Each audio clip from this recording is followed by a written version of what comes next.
Hi, I'm Pete Christensen, And I'm Coffee Brown. and welcome to episode 8 of Don't Die Dumb. Now, before we get into the actual substance of the program, I want to address the comments I've been getting.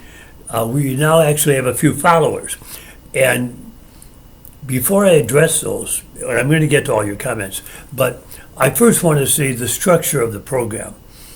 It's very, very basic. Until I get new equipment, we will not have a proper opening and a closing. So it looks raw, and it is. But we'll get to that, and it will be much more slick once I get the equipment to do so. Now, as for your comments, a couple I presume were aimed at me, because they said they were. One of them said, Pete, I didn't know you felt like that. And the other one said, I can't watch someone that I don't agree with. And I presume this is what happened. When I was taking the adversarial effect, when I was doing the far-right commentary to show the other side, they thought I was serious. So I'll try and preface more of my comments with just to be the devil's advocate, or on the other hand, so that you know it's not me, it's just a comment. But I would say that if people are saying, I can't watch someone I disagree with, well, there's your problem right there. We need to be looking at people we disagree with, listening to people we disagree with, and trying to figure out how they make sense to themselves, and if they might make sense to us. That's easy to say, but when I watch programs like Face the Nation or Meet the Press, if I got to listen to Lindsey Graham with once more completely towing the party line and kissing the Orange Julius Caesar's backside one more time, it drives me nuts. I actually turn on the sound when he's on, I agree with that. And it's legitimately a little hypocritical for me to say what I just did, because I also struggle with that sometimes. But it is still our goal. Whether or not we always live up to it, it's still our goal. Yeah. Now, some of the other comments were, do people get this? Do they understand? I mean, our goal is to explain things in a way that does make it clear, but send in questions. I didn't understand this. I don't believe that. I don't agree with this other thing. And, of course, let us know what you do find clear and useful. I will also say this. I was a comedian for 35 years. I was pretty successful. Wasn't famous. To this day, he smells funny. There you go. So here's the point. And it's not the top of your head. I never dumbed it down for the audience. And some audiences got it, some didn't. But I never dumbed it down. We don't want to do that for you, because I don't think we need to. Now, another comment that we got that was interesting to me was that we're too hard on the far right. Really, this is a group of people who watch videos of ICE tear gassing in an elementary school and say, I voted for that. This is a group of people who think that women shouldn't be voting, and in fact shouldn't even have independent rights or be able to walk away from a bad marriage. These are people who love to say that liberals are just too sensitive about everything. And this is a president who calls female reporters piggy. I could go on for a long, long time. These are people who want to abandon the Constitution and who want to replace it with a document, the Project 2025, written by a small minority of ultra-far-right people who would change our entire system of government. And they love to say that the other side just can't take an insult or is too sensitive. And now I'm hearing we're being too hard on them. Did you say that with a straight face, or was that intended as a joke? Let me say this. MAGA is not Republicans. MAGA is Republicans, but it's not conservatives. Yeah, most conservatives are good, honest, hardworking people. But MAGA's been sold a bill of goods. But they're not all conservatives. And I think... And that's the reason why I'm so hard on MAGA, is that they've hijacked true conservatives. Because we are not... Actually, we would love to get some true conservatives on here and chatting with us and stuff. And there's a lot that we could talk about that would be useful. But MAGA is not conservative. If you look at conservative values, they're as opposite as you could possibly get. But they're claiming to be conservative, and just saying it over and over doesn't make it true. But you understand, this is on us. It's our fault because we didn't make the distinction clear enough. So people thought they hate all conservatives. I don't hate all conservatives or MAGA. I wish we could win MAGA over, and I wish conservatives would stand up to MAGA, but I don't think we made that distinction common enough. Now, let's double down on it. We absolutely want to get true conservatives back into the arena, and I don't think they can do it within the Republican Party. I think that's too corrupt now to salvage. They need a Lincoln Party. But we are not picking a fight with conservatives. We are wondering why conservatives are not picking a fight with maggots who have used their name in vain. Now, if you want to send I'm getting comments on my Facebook page from people. They're direct messages to me. That's fine. Okay, that's real good. Until we get it set up on a more lateral board, then you can just send it to me, and we'll answer them each week as we go on. But thank you all for your comments. We appreciate that. And including and maybe especially the critical ones. Mm-hmm. Of course. Now, we're going to talk about medicine this week, so to speak. And I want to start by talking about Medicare Advantage. Medicare Advantage sounds great. They give you free gym membership, silver sneakers, dozens of some dental work, some eye work. They give you dozens of bells and whistles. But in the case of catastrophic injury or major surgery, they have to okay it. The insurance companies have to okay it. And that's what scares me about it. Also, I fear this, that Congress will say, well, we're getting on 53% of Americans are on Medicare Advantage. The American people have spoken. Let's make it a law. They all have to have that. I don't want that. And sometimes, your employer can put you on a Medicare Advantage program, whether you want it or not. You can deny it, but you have to catch them. So Medicare Advantage is a program under which the program outsources Medicare. It is not a Medicare program. It has the name in it, but it's actually a completely private sector. It's a health maintenance organization. And like any health maintenance organization, it takes a capitated fee per patient. Now, it's not the same for every patient, the money they get from the government. It depends on their diagnosis codes. It happens that this very week, not knowing we were going to talk about this, I just watched John Oliver on Medicare Advantage, and I highly recommend, if you can survive the barrage of F-bombs, that you go watch John Oliver's much more detailed analysis of Medicare Advantage. But the short story is, up front, it seems to offer more, and your premiums are lower. But the taxpayer burden is actually higher for Medicare Advantage, and we are all taxpayers. And in addition, they make their money by refusing care. So if what you have is low-level garden variety stuff, they're happy to overbill the government in your name. But when you have actually big stuff that you really need medical care for, they decline more stuff than Medicare itself does. So the tax burden is higher, the delivery is lower, except at the lower end front end stuff, and your lower premiums are a deception because you're not getting the coverage you think you are. Plus, once you're on Medicare Advantage, it turns out you can't go back to Medicare. You can, but it's very, very really, hard. really hard, yeah. Now, we also want to talk about single payer. What is that all about? Well, this is kind of the alternative. So in America, we've been debating single payer, and I would say single payer, single provider, but we'll get to that, for a long time now. And the argument has been, well, it's moral that we should provide care for all citizens. All the other industrialized countries do it, and that argument hasn't sold on the right. The argument on the right is, it's every man for himself. If you don't want to be sick when you're old, then be rich when you're middle-aged. And that argument hasn't sold well on the left. My argument is completely different. I'm looking at, what does it actually cost us? Would it be a gigantic tax burden? It might be, but the problem is that we're paying a lot for our current system right now that isn't apparent to you directly. And so I've been doing, this is a tiny summary of like 20 pages worth of analysis I spent the last week doing. But the gist of it is that overall, the direct premiums Americans pay, this is like in your corporate sponsored, your employment sponsored system and so forth, about $7,000 a year, and that is close to what I pay. Mm-hmm. Well, what I paid before I retired. In Canada, you'd be paying zero. So your taxes would have to go up by at least $7,000 if that were the whole story.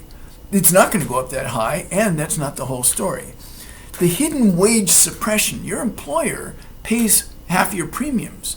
That's money that doesn't go into hiring people to help you do your job or raising your wages or things like that or getting you a promotion. That's estimated at around $10,000 per year for a middle income earner.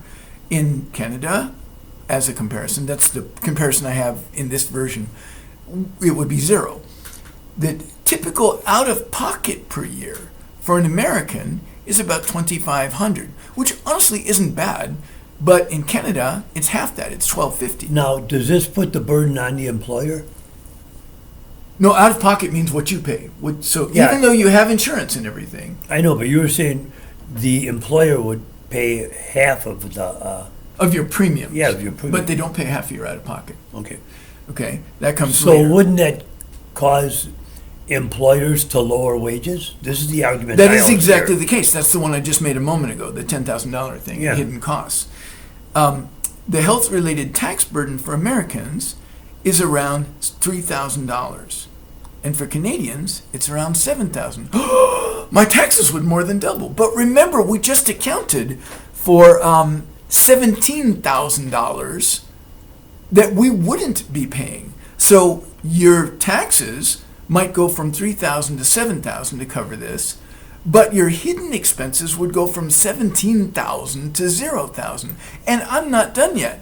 The total effective burden in this analysis for Americans is around $22,500 per year, about 32% of a middle-class income. In Canada, it's about $5,250 per year, about 7.5% of their net income. In the case of catastrophic medical bills, even Medicare only covers 80%. So if you get $1 million medical condition, $200,000 of that is going to be your out-of-pocket, which you don't have, so they'll take away your house instead, and you'll live on the street, but hey, you got your illness treated. The medical bankruptcy, in America, the two biggest causes of bankruptcy are medical and divorce. But in Canada and in all the industrialized world, medicine doesn't bankrupt you. Now, the other counter-argument to this that I hear all the time is it's un-American, it's not how we do it. In fact, it is. We have three systems here. One of them is public payer, public provider, and that would be VA and Champus. One of them is public payer, private provider, and that would be Medicare. And the other is private payer, private provider, which is usually employer-sponsored health care. And if you're a poor person who's not old enough for Medicare, none of those apply to you, by the way. So, yes, in fact, it's just as American. It is the most American because it's what veterans and their families get. Public payer, public provider. So what are the disadvantages? There are I don't know if I'd call them disadvantages. One perceived disadvantage is that there's rationing based on cost effectiveness. But here we have rationing based on socioeconomic status. And by the way, if you're a rich person clutching your pearls right now and thinking, oh my God, I'd have to stand in line with all those poor people. No, every place that has a public payer, public provider system also has a parallel concierge track. The wealthy still have their private doctors and private providers. And speaking as a retired physician, and I did consider doing concierge work at one point for the change in practice and so on, I'm not at all sure that they are even better providers. What they are is guys who like to drive Porsches and wear fancy suits and know how to talk to rich people. And some of them are probably excellent, and some of them clearly are not. So I don't know that they're getting better care, but they can at least spend money to get care in swankier environments. So why don't we have it now? Because A, we've been told it's un-American, as I've just pointed out, it's not. Yeah. And B, we've been told the increase in taxes would be unsustainable. But I've just pointed out that we would save about at least five times as much as our taxes would go up.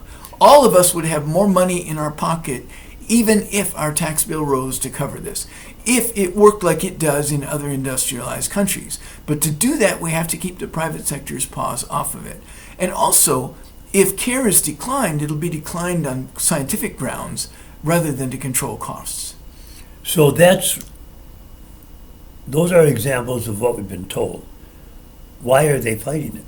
Why isn't Congress and the Senate putting it through? Well, for one thing, it would lead to tort reform. One of the places we'd lower costs is right now, it's frequently the case that if you're like an OBGYN or a psychiatrist, you might well be paying more in malpractice insurance premiums than you're getting in wages, which is just bizarre, right? So you see a doctor who's bringing home $300,000 a year, you think, but $200,000 a year of that is going into malpractice premiums and stuff. And that's if they haven't had a bad record. That's how bad it is here. That hidden cost gets added to all the patient costs. And it's not a lottery you can win. You always pay more for a lottery ticket than you're ever going to get back in winnings, in expected winnings. Occasionally, somebody gets $1 billion back on the lottery. But to do that, we had to put $6 billion into the lottery kitty. We all paid way more for those lottery tickets than we'll get back in expected payoffs. And it's the same in medicine. In people who are not covered by any kind of insurance and get cared for free, those costs are passed on to you. And every time costs are passed on indirectly through employer wages, through med-mal coverage, through free care for people who can't pay for it, whenever we pass costs along, every middleman along the way is taking a big cut. And in the private sector, they're taking a big profit cut. And the net effect is, this is why aspirin in a hospital costs $5, whereas aspirin at Walgreens costs, a dime for a single pill? The problem being that the entire insurance, the way I see it, the problem being that the entire insurance medical arena is too complicated. And the way I see it is the hospitals try and soak the insurance companies try and soak the consumer.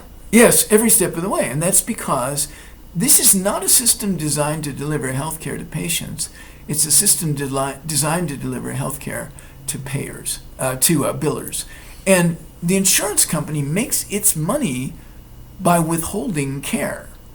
They make their premiums by appearing to offer good stuff, but they make their money by withholding care. Because if they gave care generously, their profits would be smaller, duh.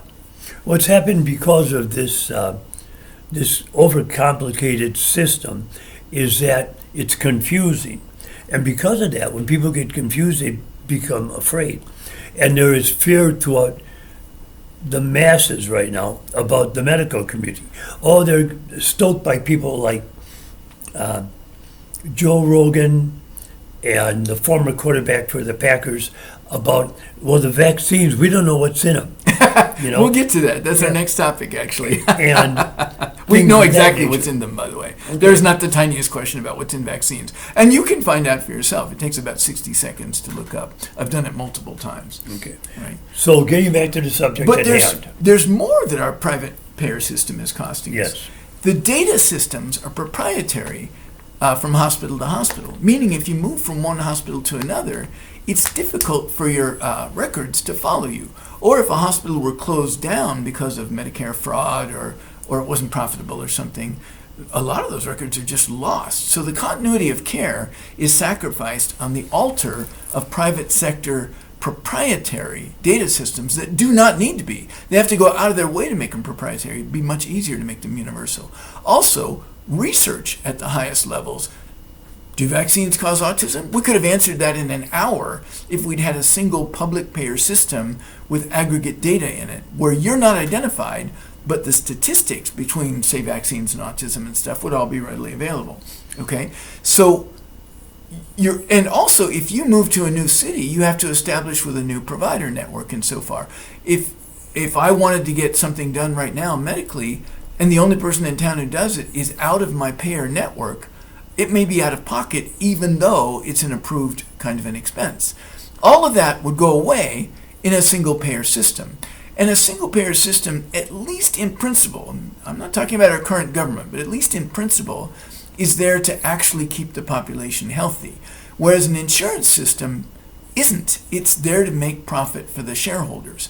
When the motivations and the goals are out of alignment, you get bad medicine. And we have much poorer outcomes than the rest of the world. We have a mediocre lifespan, even though we spend 4 times as much on healthcare as the second most expensive country. So you're an advocate of single payer? Yes, single on payer. economic grounds. Not on moral grounds, on economic grounds. And what can the average person do to promote this? Well, first of all, double check everything I just told you. You probably heard some stuff that was counterintuitive to you. Great, do your own homework. The goal of this podcast is to get people to go out, think for themselves, and do homework. It's not for you to go, oh, well, Coffee said this, so it must be true. If you're doing that, you're breaking our hearts. That's the wrong answer. But if you're following up on this stuff and saying, that sounds interesting, what can I find out? That's what we'd like you to do next. And then if you find the same information that I found and you find it credible, and you should, because I spent a lot of time on this, we should be reaching the same conclusions. But if you don't, great, tell us about it. But if you do, then start voting for people who do advocate for a single-payer system. It would save this country a lot of money, and it would improve our health span, and our working lifespan. The period during which we give back to the community and pay into taxes and take care of each other would be longer, because one thing all these single-payer systems have in common is they prioritize primary care, which is the most cost-effective part of medicine. Now, on the subject of fear of the medical community, right now they take religion over science. People are taking rumor over science. People are taking conspiracy over science. And medicine is basically just one of the forms of science. It's gotten to the point where many cities now are advocating stopping the uses of fluoride in water. And I heard people years ago say, well, you have a pituitary gland up here that will increase your mental capability, but because of fluoride, that stops. I'm telling you. You do have a pineal gland. Now listen, that is still being perpetuated. So pineal glands are real, fluoride is real, water is real, and believe it or not, there is a small amount of statistically weak evidence that fluoride may be associated with some degree of cognitive decline. So this is not an unreasonable discussion to be having. However, presently, the evidence that it's associated with cognitive deficits is slight. It's worth following up on, but it's pretty slight right now. The evidence that it preserves our teeth is much stronger. And you might think, well, I don't care if my teeth are cosmetic and pearly white if it's going to make me demented. Well, first of all, remember, it's a weak effect, if it exists at all, on cognition. But secondly, most people underestimate the importance of teeth to your overall health. For example, if you have a lot of bacteria and tartar in your teeth, that leads to emboli that can give you brain infections or can damage your heart, things like that. Our overall systemic health, and talk to your dentist about this, don't take my word for it. Your dentist will love it if you ask about this. They'll probably give you a great big hug, because they want people to know how important their work is to overall metabolic health and to overall how we age over time. By the way, I'm 70 and I have all but one of my original teeth, and I have no false teeth. I have one crown. Taking care of your teeth is an important part of taking care of your health span. So the big benefits of fluoride weighed against a barely detectable statistical blip in cognition. I'm not saying you should ignore that. You need to weigh your own values and stuff. But I am saying we're weighing a big positive effect against a tiny negative effect, if it's real. The great writer Jack London, who's famous for Call of the Wild, was essentially orphaned. His parents abandoned him at a young age. He didn't know you're supposed to brush your teeth, and that's what killed him eventually. Quite a lot of people have died as a consequence of bad dentition. Now, other rumors that are conspiracies that are floating around that are being perpetuated now at great length are things like autism is caused by vaccines. But let me tell you a concern I have. Why has autism increased so dramatically over the last 20 years?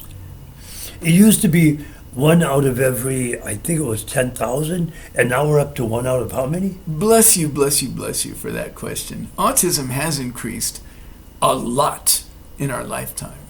And vaccinations have increased a lot in our lifetime. Then again, car ownership has increased a lot in our lifetime, so maybe car ownership causes autism. Oh, you know what else has increased a lot? The interwebs. Maybe that causes autism.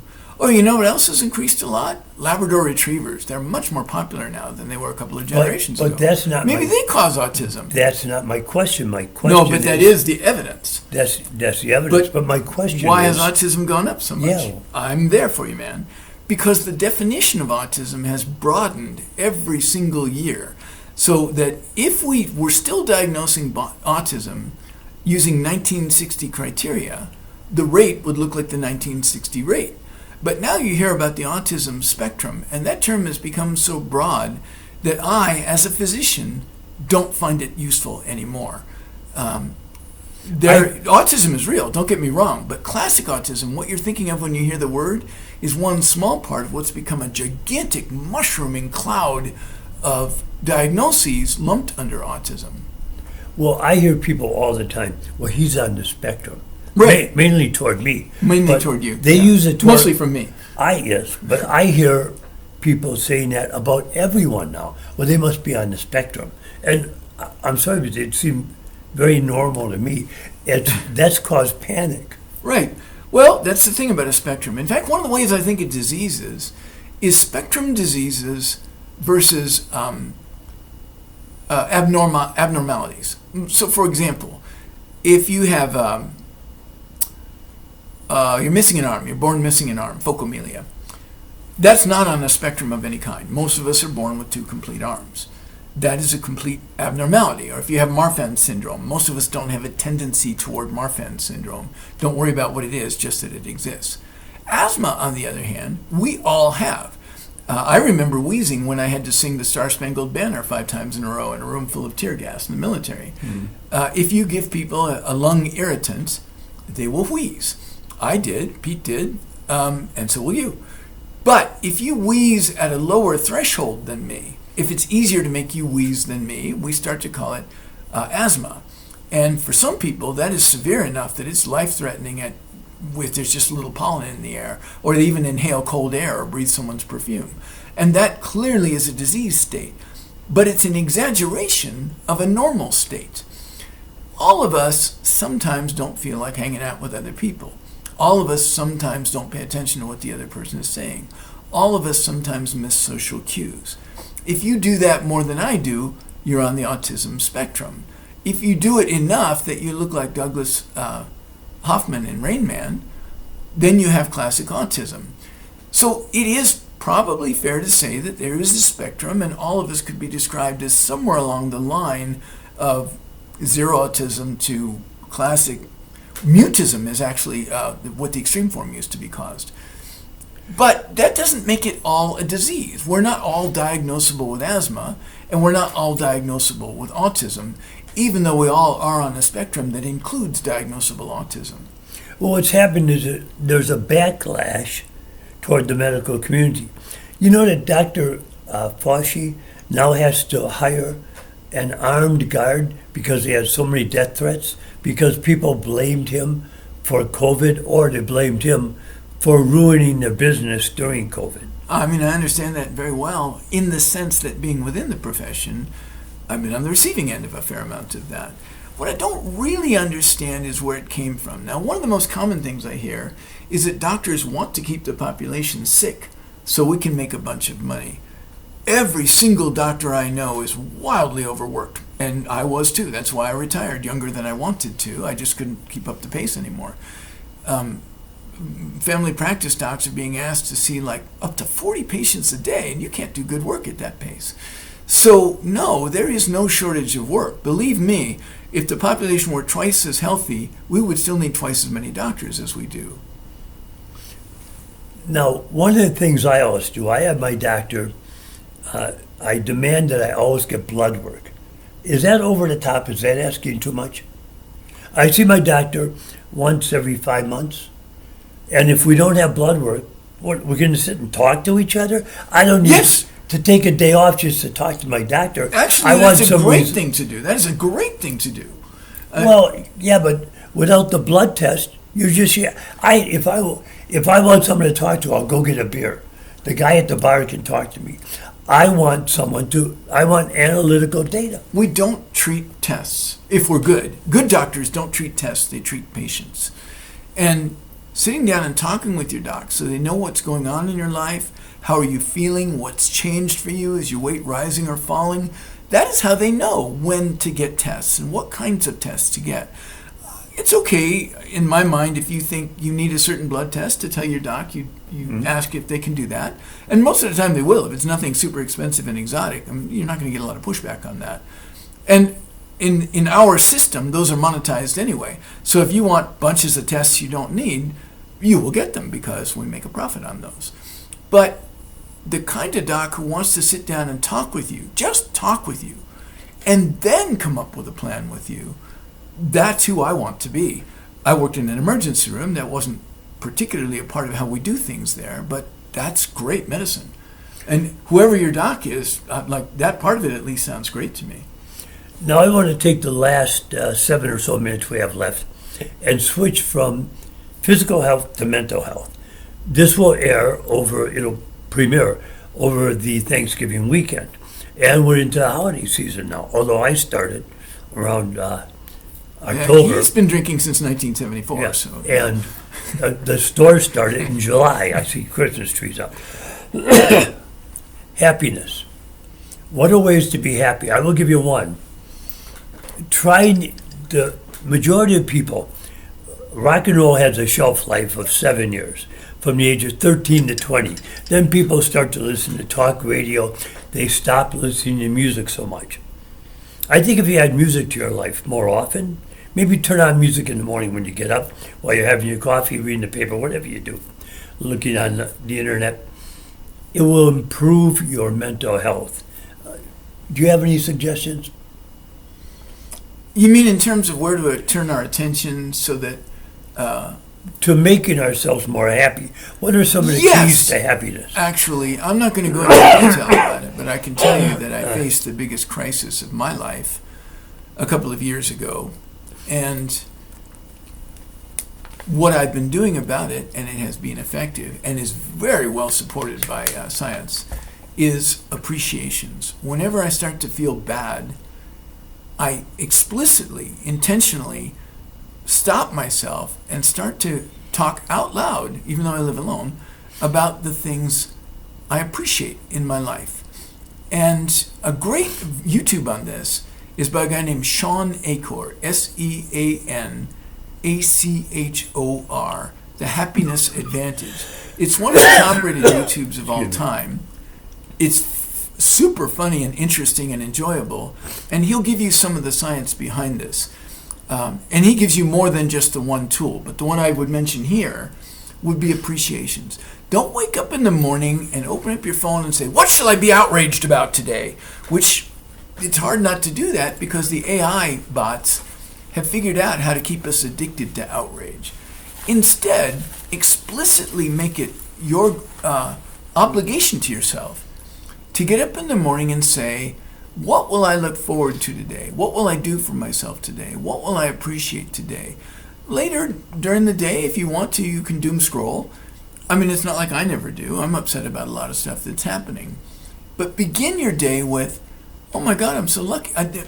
I'm so lucky. I love coffee. I have access to coffee. I like the aroma of it. I like the taste of it, the ritual. And it reminds me of my beloved uncle who was a real coffee aficionado. And so a simple thing like a cup of coffee in the morning, if I remember to appreciate it, kickstarts my day in the right direction. I would say another thing, socialization and work. Okay, and hear me out here. Number one, so if you say you live alone, you don't have any relatives, all my relatives are well over 1,000 miles away. But I still get up, say hello to my neighbor when I see him. And I still say hello to the mailman, mailwoman, thank them for the job they're doing. I still push myself when I don't want to go out and do social things. I think that's very important. But also, when I say work, try and work on something once a week for someone else. Try and help somebody. I have an elderly woman that lives next door to me. I painted her house. You know, when she moved away, I missed doing things for her, putting in her garbage disposal, things that were, at the time, I mumbled under my breath, I'll never help this, will never come over here again. But now I miss it, you know.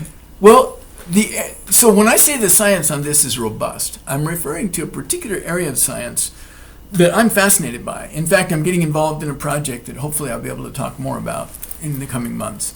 But it's called positive psychology. It was started by a guy named Martin Seligman about 30 years ago. And the study of a branch of psychology designed not to deal with pathologies we have, but to help us be better and stronger, more resilient, and get more satisfaction out of our life. This has a name, positive psychology, only for about the last 30 years. Although an older book by Viktor Frankl, I'm going to spell it because it's not the way it sounds, Viktor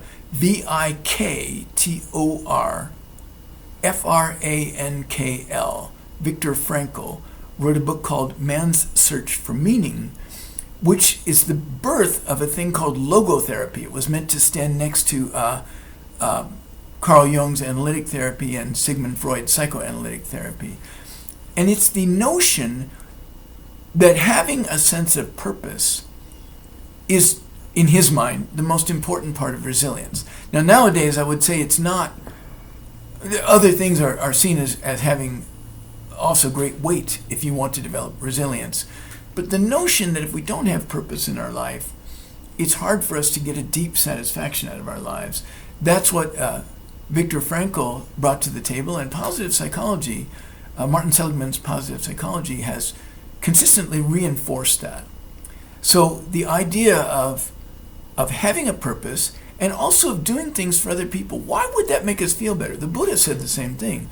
Buddha said that if we don't want to suffer, we should cultivate compassion. Why is that? Because part of how I feel about my life is about how I feel about myself. And when I help other people, I see myself in a better light and I am empowered.